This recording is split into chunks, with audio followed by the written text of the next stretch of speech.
शरद पूर्णिमा व्रत कथा अश्विन शुक्ल पूर्णिमा, इसे रास पूर्णिमा भी कहते हैं। ज्योतिष की मान्यता है कि संपूर्ण वर्ष में केवल इसी दिन चंद्रमा षोडश कलाओं का होता है।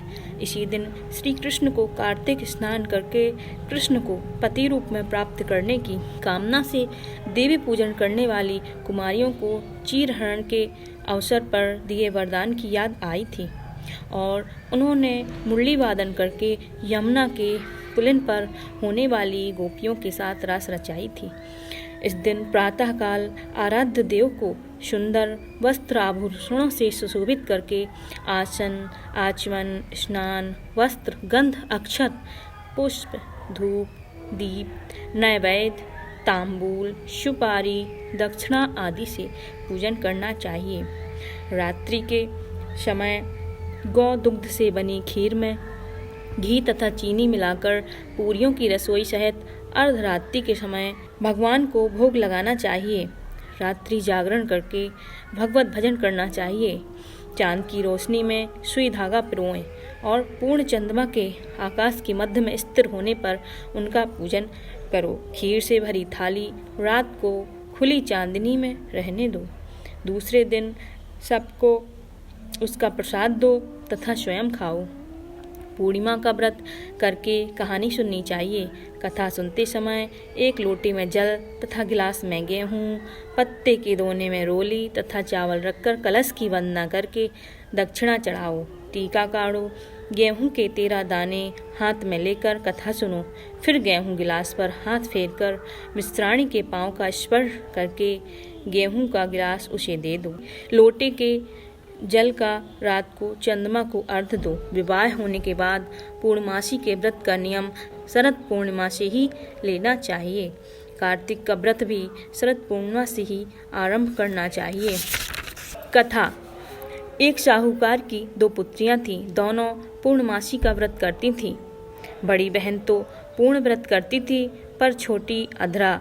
छोटी बहन के जो भी संतान होती वह जन्म लेते ही मर जाती, पर बड़ी बहन की सारी संतानें जीवित रहती। एक दिन छोटी बहन ने बड़े बड़े पंडितों को बुलाकर अपना व्रत बताया तथा कारण पूछा तो पंडितों ने कहा कि तुम पूर्णिमा का अधूरा व्रत करती हो, इसलिए तुम्हारी संतानों की अकाल मृत्यु हो जाती है। पूर्णिमा का विधि पूर्वक पूर्ण व्रत करने से तुम्हारी संतानें जीवित रहा करेंगी। उसने वैसा ही किया। उसके लड़का हुआ पर वह भी शीघ्र ही मर गया। उसने उस लड़के को पीढ़े पर लिटाकर ऊपर कपड़ा ढक दिया। तब बड़ी बहन को बुलाया और उसे वही पीढ़ा बैठने को दे दिया। बड़ी बहन के बैठने से ज्यों ही उसका घाघरा बच्चे से छुआ वह रोने लगा। बड़ी बहन ने तब कहा, तू मुझे कलंक लगाना चाहती थी। यदि मैं बैठ जाती तो लड़का मर जाता। तब छोटी बहन बोली, यह तो पहले ही मरा हुआ था, तेरे ही भाग्य से जीवित हुआ है। हम दोनों बहनें पूर्णिमा का व्रत करती हैं। तू पूरा करती है और मैं अधूरा, जिसके दोष से मेरी संतानें मर जाती हैं। इसलिए तेरे ही पुण्य से यह बालक जीवित हुआ है। उसके बाद उसने नगर भर में पूर्णिमा का पूरा व्रत करने का ढिंढोरा पिटवा दिया। इस प्रकार कथा यहाँ समाप्त होती है और जो व्यक्ति या जो स्त्री या पुरुष इस व्रत को श्रद्धापूर्वक रखकर इस कथा को सुनते या पढ़ते हैं वो निश्चय ही सभी कष्टों से मुक्त होकर मनोवांछित फल को प्राप्त करते हैं। आप सभी की सारी मनोकामनाएं पूरी हों।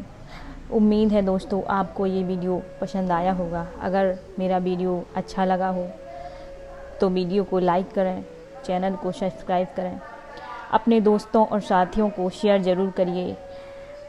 ऐसी ही महत्वपूर्ण जानकारियाँ आपके प्यार और स्नेह से आपके सामने लाते रहेंगे। तब तक के लिए नमस्कार। जय भारतीय संस्कृति।